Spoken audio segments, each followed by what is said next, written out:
afternoon, everybody. I am Kenny from Kenny Cosplay Stuff. First things first, who doesn't speak English here?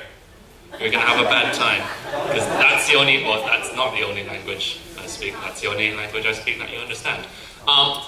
So, this is I guess, a panel about foam from start to finish. Who here, judging by everyone, who here has experience with working with foam? A handful. Who hasn't? I assume that's everyone else. And who's not listening? Great. So, I guess better introduce myself a little better that way. Who am I? I am just a cosplayer from, been cosplaying from 2013.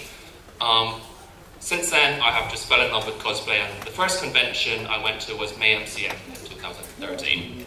And I thought, oh my god, look at all these cosplays, they are absolutely amazing. I wonder how people can like make or buy some. So I started Googling Iron Man, how much it costs, and it's like £3,000. Oh, before I continue, who's under 16, 18? That will do. Who's above 30? Wait, who's under 13?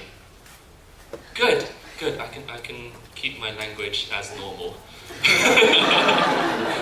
I do apologize in advance. It's like Tourette's, but not really because I can control it. Where was I? Yeah, I started going home and I googled how much Iron Man costumes would be. I was like, £3,000. I'm like, holy shit! I don't have the money for this, and how will I ever afford that? So I thought, you know what? If someone can make it, I can make it. How hard can it be, right? Because if it's extremely difficult, no one will be making it to conventions, and it's only like film stuff. People pay millions to make that kind of stuff. And from then on, that's basically how it all began. I started gluing camping mats together and then painting it. That is basically the essence of foam building. So, continuing. So this is one of my cosplays before. The top left is the reference picture from the movie, a scene from the movie, and the right is just me squatting in the corner. That is about it. So, who here has watched Chappie? So, for those of you who don't know what Chappie is, it's basically a robot who needs to learn how to be, I guess, loud. Loved, and he's basically a baby robot who learns extremely quickly, and he's more human than humans are, you know, that kind of bullshit. Next one, Edge of Tomorrow, which you might have seen downstairs with the crew who built their own metal stuff. I did a crappier version of that, and this is all made of foam with a couple of PVC pipes for the little cannons, the round bits. But everything I do is made of more or less 95% foam with a bit of, I don't know, PVC pipe, because I can't be bothered to make something round, basically.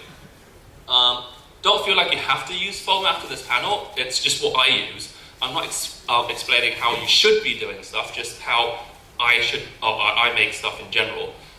What I do is not necessarily right, but it works for me. So it's basically a suggestion for you guys on how you could make things, and hopefully that would spark some interest and, I guess, creativity and all that kind of bullshit. Continuing on. Another one, it's League of Legends Garen. I've competed with this one at Cosplay World Masters and MCM, and I didn't place. I competed for the UK in Cosplay World Masters, and I placed second in MCM London, which is quite cool, I guess. That's it, really.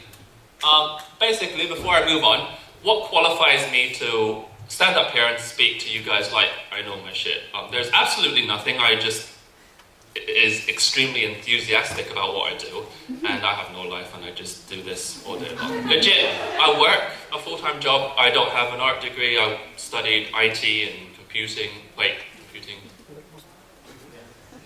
maths, and something else that wasn't important. Music is what I studied. So absolutely nothing that is relevant. At least I didn't do geography. Who did geography here? What team were you on? What colour wristband are you on? -5 points. I get this game, I like this game. One person did joke on me. I'm sorry for your loss. So, basically, I have nothing better to do with my life, and here I am talking about cosplay. So basically, the first thing you have to do, and this goes without fail, whether it's foam build or not foam build, fabric, whatever, you have to do your research. I cannot stress it enough. You must do your research, because I get tons of questions where people ask me, how do I make this? Like, how do I make an Iron Man suit? Well, have you looked it up online? Because I did, and I spent, I don't know, hundreds of hours just Googling. Google is your friend, and it's really difficult to answer extremely broad questions like, how do I make this? I can talk about, I don't know, 100 hours on how each little component made, but if you have a target question, I'm more than happy to answer you if you message me on my page. And as you can see, I dropped my mask, and that's how, I guess, robust foam is.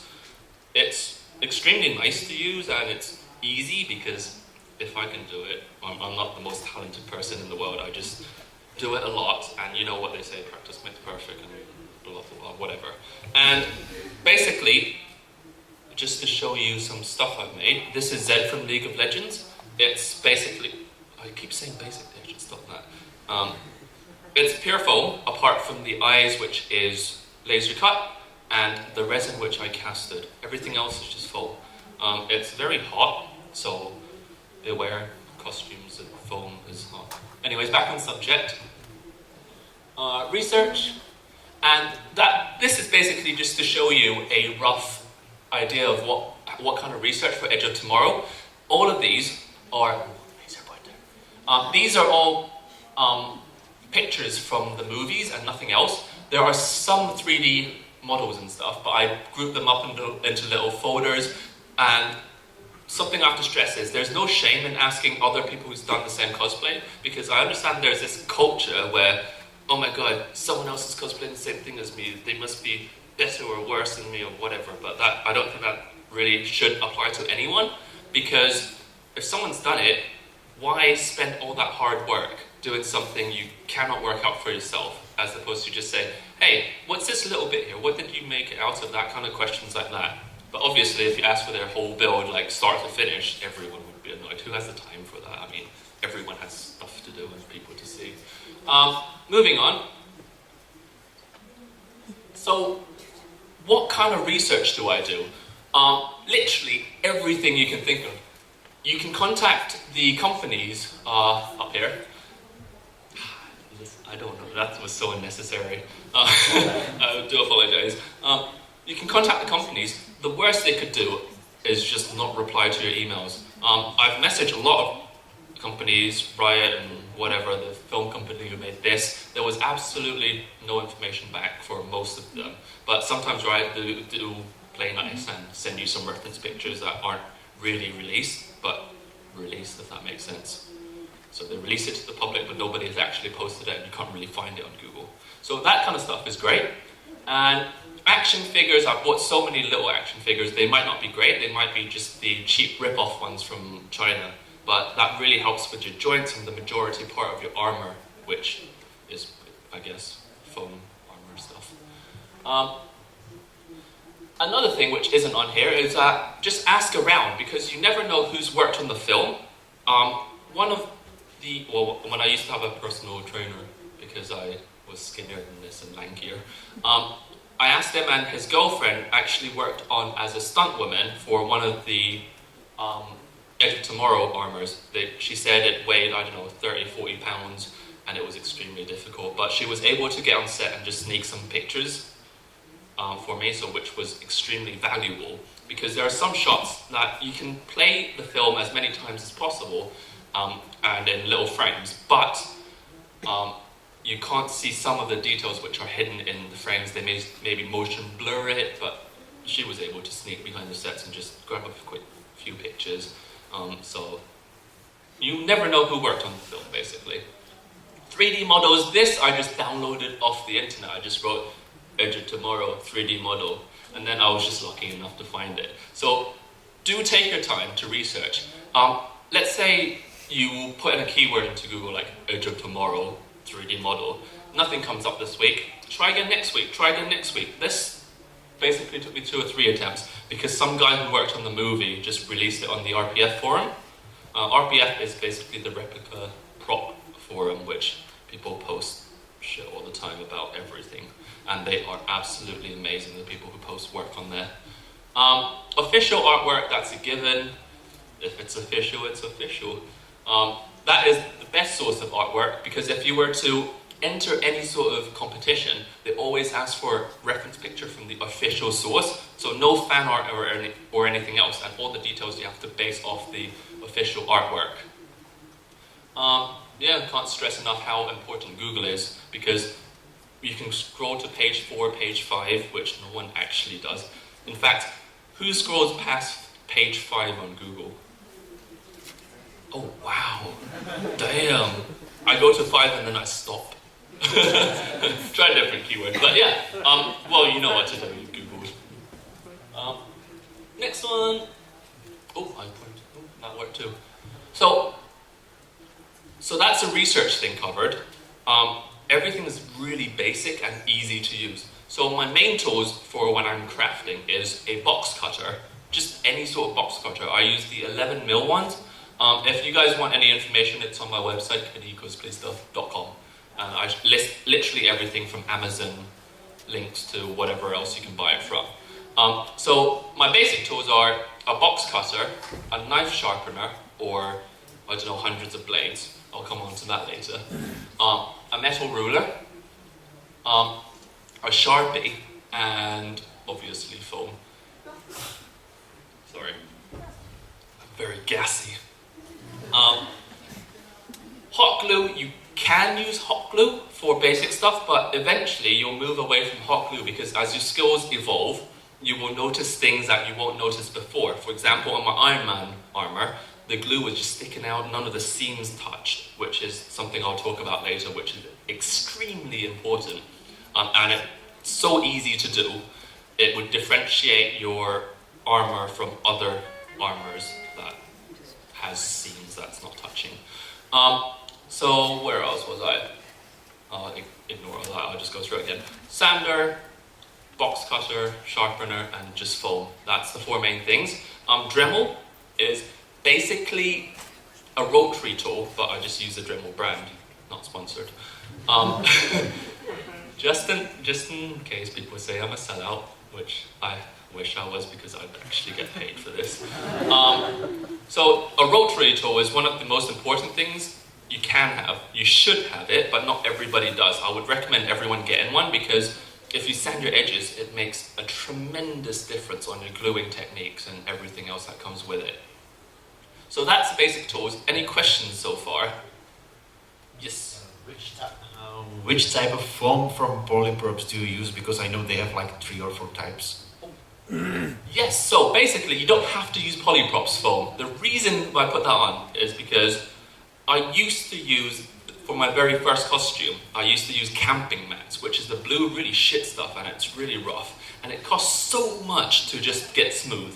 And I was Googling how do I make foam smooth and spending hundreds and hundreds of pounds, at least £400 on Plastidip, which is shockingly bad. If anyone says buy Plastidip, yes, you can. I'm not saying no, but actually don't buy Plastidip. It's really expensive and unnecessary.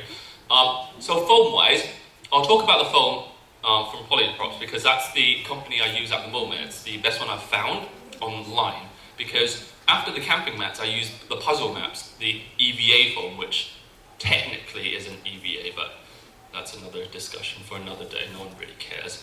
But the puzzle mats, you know, the judo mats people use, they use it a lot. Yes, it's great. It bends great and it forms great, but it has a pattern on the back you can't get rid of. And it's only small, about ½ meter by ½ meter, whatever that measurement is. I think it's ½ meter. So those are just extremely limiting. So for example, if I were to make something like my helmet on here, or the ears, that's probably not going to fit on the floor mats. So I need 2 floor mats, glue the seams together, and it's just a lot of hassle. Whereas The polyprops foam, it comes in 2 meters by 1 meter. That's just standard foam, you can heat and whatever, it's technically not EVA, but everyone calls it that anyways, that stuff. And it is just easy to use. It's like a big sheet of paper, you draw in it and you just cut it out. I'll talk more about the different types of foam because there's just so many different types you can use, as opposed to what I use. Do I talk about foam? I guess not. I will cover the foam now, apparently. I don't even know my own panel. Right, so what kind of foams can you use? There is plastizote, which is okay. It forms really easily, but it is rough as hell. So you will need to spend extra money on priming it, and I'll talk about priming for sure. I know that's in there. Towards the end of the finishing process. There's plastizote, there's floor mats obviously, and there's the foam from Polyprops, which comes in different densities. Another thing to be aware of is density of foam. The lower the number, the squishier it is basically. So let's say for plastizote you have LD45, LD60. I think that is, correct me if I'm wrong, I think you guys might know that. It's like the kilograms per cubic meter, the density. Anyone want to correct me, or should I just take that as fact? That sounds clever, yes, thanks. So I think it is the kilograms per cubic meter, so the higher the number, the more dense it is. The foam from Polyprops goes from craft foam. People say craft foam, it's always a really thin stuff, but it's just a name people give it to. I think it's the density CF45 or something like that. And then you get the next step up, which is more dense, CF60, and then you get CF100, which is basically indestructible when you glue it together. This is quite hard. Don't know if you can hear it, but... So that's how hard I'm hitting it, and there is literally no dent on there. That's CF100. I suppose that gives it a structure as well. Well, other foams won't leave a dent, but that will keep the structure. For example, here's another good one. Maybe I should have had a headset. My gun is made of different layers of foam. So the core, there are 2 layers, CF100, right there. And then I use the craft foam because craft foam is cheap as hell. It's like £10 for 2 meters. And then I just layered it on and stuck more layers on top of each other. And then I have a gun purely made of foam, apart from the tube, which I wrap foam around it. And it's just PVC pipe in the middle, which goes up to here. So it's definitely not the core of the gun. It's just there because it's round. So I think I've covered everything to do with foam. Any other questions on what types of foam so far? Cool. Oh, yeah. What about thickness of foam? Yes. There are 3 main thicknesses from the ones Polyprop use, but you can get a lot more as well for plastizote, because plastizote goes up in 2 millimeters, 2 mil, 4 mil, 6 mil, 8 mil, up to a lot of mils about that thick. But I would not recommend buying anything over 2 centimeters, so 20 mil, because the price just gets so high. I think I bought 3 inches, which is about that big before. You know what? Let's do another question round. How much do you think 2 meters by 1 meter costs in, I guess, euro? Oh, you don't use euros here. I can't work it out. But we know what it is. Pounds? Euros? Euros is closer. No, pounds, okay. I'll guess in pounds. How much is 2 meters by 1 meter, and it's 30 millimeters thick, so about, not 30, sorry, 3 inches thick, about that thick, and that wide, and that high. 100. 100? Ooh, closer. That's pretty close. Any other guesses? 99. 101. No, you're getting further away. Lower? 80. Higher than 80? 85. 95. Lower than 95? 90? 88. 99. Keep going. 93. Yes! What team are you on? Is it you? Yeah. 93, yeah. What colour are you? Black. Black. Chaos. Sorry. Could I have 10 points? Yeah. Yeah, so £93 plus £20 in shipping. So that is how much it costs, and it's not worth the money. You just glue two pieces together and you get ta-da, thick foam. So polyprops foam, again, it comes in only 3 different thicknesses. So 2mm, 5mm, and 10mm. And a combination of them, you can get basically everything. I don't think 1mm really makes much of a difference. But if you want thicker foam than that, just glue 2 or 3 pieces together and then you get thick foam. Woo! And at a third of the cost. Right, so first things first, after you've done all your research, you know exactly what you want to make. Make sure it is what you want to make, because if you were to look at something for 6 months, 12 months, 18 months, it's kind of like watching a kid grow up. I don't like children. You're a beast. Pardon? I'm a beast. Yes. I just heard they are a beast, yeah. So basically, what you need to do now is work out how the character would look on you. The best thing to do is bend over like me and take a picture of yourself. I didn't even say that straight face. That's exactly what I do. I went in the toilet, I bent over like that and went, well, I put it on a timer because I have more brains than that. So other armor, let's say Hulkbuster, you take a picture of yourself going like this, you cut it out in paint, shade it all out, and then just raise it, lower it to a normal reference picture. Since it doesn't have a reference picture that is good, I have to make my own scaling and guesstimation. Since this is a bug-like creature, where the head is won't be where the human head is, so I need to extend it. Eventually, it didn't quite look like this, but it's similar. So what I did here, on other pictures I didn't put on here, is that I extended the knees all the way down here, and then the back of the legs all the way went down a bit and then out. So it looks like I'm on stilts going like this with the, the bug legs where it goes weird angles and stuff like that. So that's exactly what I did. For the head, eventually I bent over a bit more. That didn't make a sound, it sounded better in my head.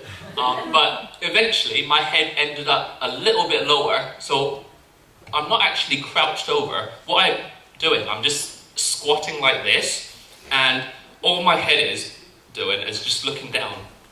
And then the head extended past my head, so it's about here, and I'm just looking at the floor. It's not the most comfortable thing in the world, but it works. Definitely make sure you can hold that pose for more than half an hour, because eventually you'll be stopped and you have to hold that pose, you need to take pictures, and it's like leg day every day, and learn it the hard way. Today, every day, because I'm so tall. Actually, that's a funny thing from today. I was so tall, every picture I have to do it like this, when they get half shots, so I match the other person's height. That's it, really. Scaling. Any questions on scaling so far? Cool. Just a recap, take a picture of yourself, shade it out in paint, and then just paste it over the image or draw around it how you would think it would look. It doesn't have to be accurate, but it will do for now. It basically gives you a general idea.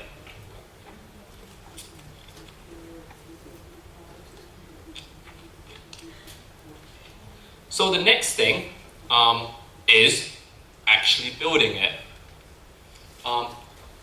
Patterning. So this is Overwatch reference. So once you've given a rough image and have a rough image in your head about how it may look, your plan will always differ from what it actually looks like. I mean, you can have plans that are 99% accurate, but there's this tiny 0.1% which you have to kind of just wing it, and that just basically comes with experience. I first started off with Peppercura, which is a 3D model that someone else has made, because I don't know any 3D skills. And then they break it down into kind of like papercraft, like not quite origami stuff, but when you unfold it, you get the whole pattern. That's how I made my Iron Man suit. And basically, I just print it out on paper, traced it on foam, and stuck all the pieces together. But eventually, you'll run out of other people's ideas and what other people's made so far, so you kind of have to come up with stuff yourself, because, well, give it a go and search for it online, and if it doesn't exist, make it yourself, is basically my rule. So, I'm going down the make it yourself route. Don't get overwhelmed by what you see, because when you first look at that, you go, oh my god, that's so complicated. It's got like little bits and shoulders, that's massive. Where do I even start? That's another question, actually. Where do I start? Just start anywhere, pick a place. I picked my arm armor, and that's this shape here. I put it on paper, with different colors.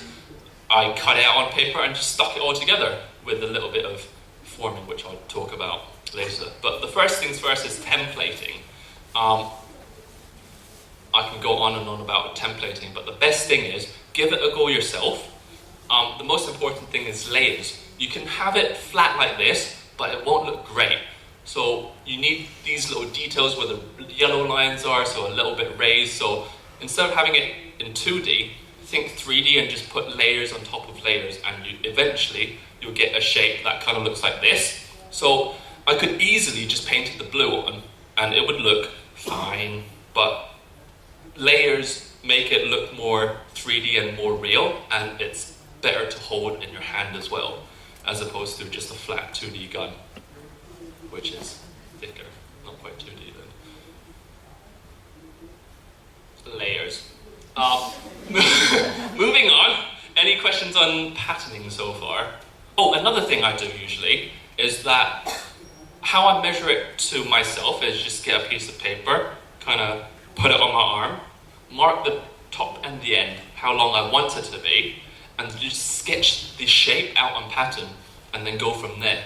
Because it's very difficult to just draw something, because a lot of people get overwhelmed by going, oh my god, this pattern is so complicated, what do I do? For example, I don't have the Kazakh's picture up. The Kazakh is split into different sections on the leg. I just drew one shape after another shape, kind of like breaking it down with a circle, and then with a little bit that's missing off the circle, which is, you can't really see it quite well, but it's there. And just put some lines in the middle, screw it up, make it look like a little tree. I think it's meant to look like a tree. So use your imagination if you can't see it perfectly, but try and match it as close as possible. Another thing on research, so there is only a few reference images for Garen, and for the runes on the side, I put a dick on it is what I was going to say, and I did, it's right on the shoulder. That's another thing I do, I hide dicks on my costumes because I can. For this gun, I have two tiny ones here. You can't see it, but if you come close, you should be able to see the little phallic structures. So what I did was I googled like knight armor from around the same game age compared to real life. It's more like an Aztec kind of knight rune armor.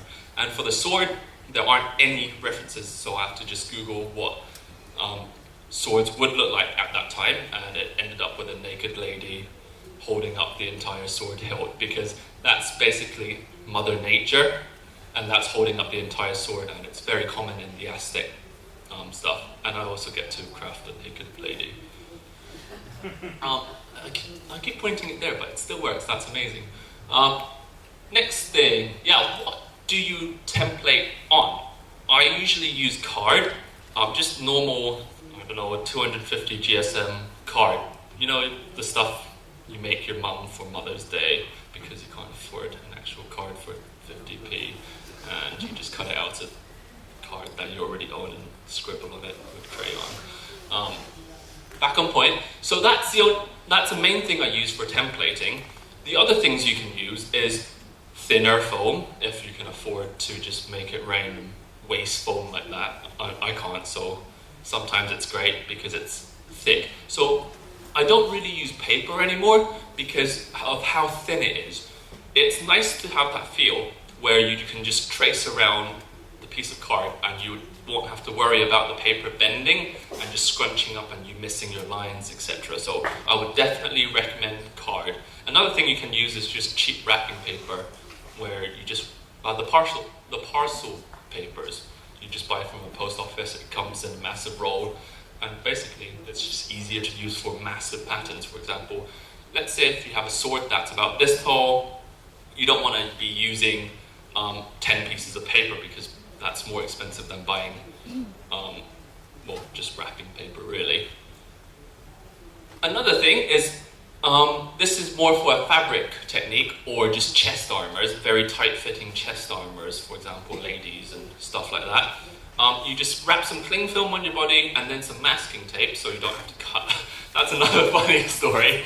I didn't know about masking tape and cling film, and what I did was I just wore a long-sleeved t-shirt, wrapped duct tape around me, because I heard duct tape mannequin, they're the best things ever. So that's exactly what I did. But what I missed was you put cling film in the middle of your clothes and duct tape. So I have this duct tape mannequin at home, which is just of me, fittingly, and just got bits of my clothes inside. And the worst thing is cutting it. I don't have a sharp pair of scissors, and I have this tiny scissors about that big, and it was horrific. I was there for about an hour and a half getting my mate to cut up my leg, and he was not impressed, because there are some hard to reach places here, and it's very difficult to, you laugh, but it's absolutely true. Think ahead, wrap some cling film before you start doing duct tape or masking tape. And after you do the masking tape, you can just, that's exactly the shape of your body, so you can just cut out the pattern you see, exactly the same as the paper technique, draw it on yourself, and then go, oh, this is the pattern I need, and ta-da, you have templating. Next bit. Right, so this is just an example of how I templated. I measured how big the arm guards would be. That's the bit here. I just went like this, drew the top and the bottom of my arm, and then just drew the exact shape of paper. It's very basic, but eventually it will evolve to something more interesting, I suppose. And that's the other shape I talked about. It's very faint in pencil. Try to use round objects for round things, obviously. I should really buy a compass, but so I just used the end of the tin of glue that I use. Oh, that's something I haven't mentioned. What kind of glue do I use? I used to use hot glue. It's great for quick fixes now that I know it's not the best glue in the world. Basically, hot glue, if you leave it for 6 months, 12 months, the glue will start to age and it will become brittle, and your foam build will eventually start falling apart. So I've thrown a few costumes away because the glue I used wasn't the best.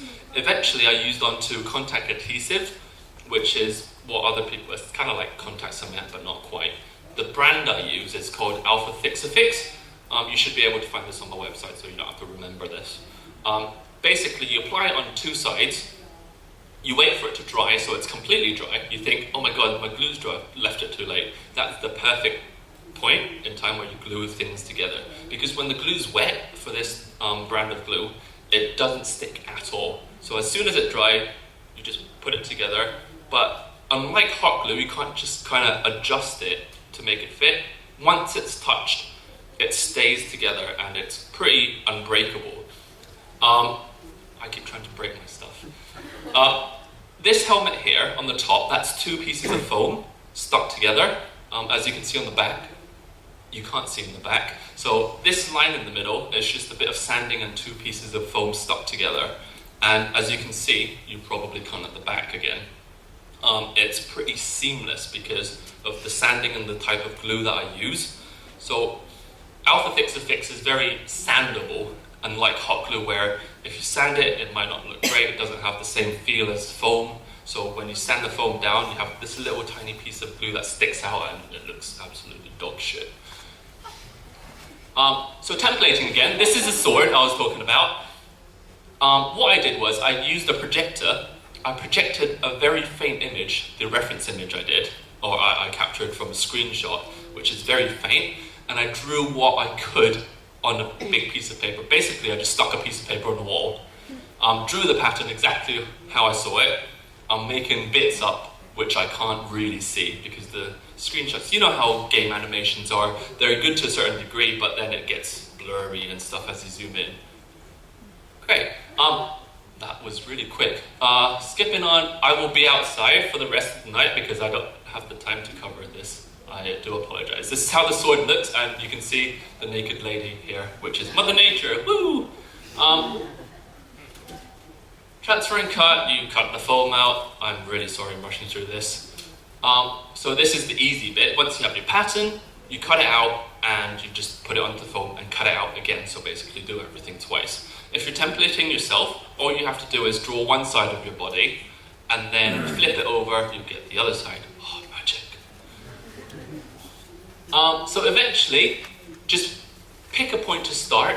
Once you started, build around that piece of whatever you have. So on this one, I started on the inside leg and I go, oh, I need an outside piece. I cut an outside piece and go, oh, I need to join it to the foot. And then eventually you'll end up with something like this. So remember, do not get overwhelmed. Just make little shapes and stick it all together. Motivation, that could be skipped. No one ever has motivation. Sealing the foam. Basically, this is the most important thing. I will spend a little bit of time, even though if you have questions, you can ask it after. This is the most important thing I cannot skip. How you seal the foam will absolutely determine how your costume look at the end of the day. You can use PVA, but basically, eventually I got away from PVA because it took so long to dry between layers. A lot of people still use PVA, but the downside is that it cracks easily, and when you rub, for example, your underarms and stuff like that, when you move, or your legs, it just peels off the foam eventually, and you get scrunchy foam and it looks terrible. So, how you apply PVA, I'm still going to tell you how, because that's the cheapest method I've used, is that you brush it on with just a cheap brush, and remember to dip your fingers in water and just go over it. Just get dirty, basically. That really removes the brush marks, and a lot of people don't do that and go, oh my god, how did you get your armor so smooth? I just kind of wiped it with my finger. Make sure your fingers are consistently wet, because once they start drying, you'll start ripping the PVA when it's drying. The other thing is useless resin, great. It stinks. You can't really use it indoors, so I'm going to pass that. And the seal stuff, it stinks as well, but it's extremely flexible. So this is Wobbler on top of foam. You can put Wobbler thermoplastic. And this is how flexible my shins are. I keep banging it, sorry. So it's very flexible and the paint won't crack. I'll write an article on how to apply it, because I've got a few messages already saying, Kenny, you recommended the seal. This is meant to be the greatest thing in the world, but my costume looks trash because I applied it wrong. There's a very specific technique. You kind of have to work it out as you go along. I will write a long-ass article because it's worth reading. It is cheaper than Plasti Dip. It's basically acting as a primer as well, so paint does stick to it really well, so you can cheap out and not buy primer. But it does smell quite bad. I'll talk to you guys about it if you have any more questions. Next thing, priming. What is the point of priming? So once you've sealed it and primed it, they're two completely different things.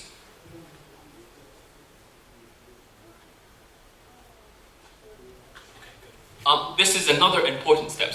Make sure you know the difference between sealing and priming foam. Sealing basically stops paint from soaking into the foam, kind of like, a sponge. It just soaks up water and you have to keep, moisturizing it to keep it wet. No, that's a wrong analogy. It's like a sponge. So you need to stop the water from soaking into the sponge, so you need to seal it with something the paint can sit on. So PVA, like I said, is a good method, but it's cheap, it's okay in time, it takes a long time to dry actually. But it stops paint from being soaked into the foam. After that, paint doesn't always stick to PVA and it peels a lot. So what I do is I just buy a primer. Primer is basically the bit in between the paint and the sealant. So the paint sticks onto something and it latches on primer really well. So this is how my PVA armors don't peel like others may do, because you prime it first and the paint has something to stick on. And then eventually you can see where I missed the holes. Sealing isn't to fill holes. You need to fill holes with, I don't know, fillers or something. But people say priming and sealing will get rid of all your holes. That's not necessarily true depending on what kind of stuff you use. And 90% of the time it doesn't get rid of all the holes. As you can see, one here, one here, one here. This is basically one of my very early armors and I didn't really know what I'm doing. And I still don't, but I just kind of make it up as I go along, which a lot of people do. Eventually I got better. I used a different, this is the polyprops foam I used, and the sealant as well. And you can come look at it closer, how smooth it actually is once it's applied correctly. Painting, that's a whole other subject. There's painting, there's weathering. Even if you don't try to battle damage something, you should still put shading in. Basically what I do is I have a light from a certain position and I shine it on my armor, and whatever is dark, I just make a quick note of it and then just put some dark paint on it. So my armor will always look like it's in some sort of light from a certain direction, and that makes it look extra nice on camera, because obviously photographers have their own light sources. Sometimes bad photographers will just put a flash directly into your face and you lose all of your details. So it's good to just make the details what I call pop out, so it's showing more details basically.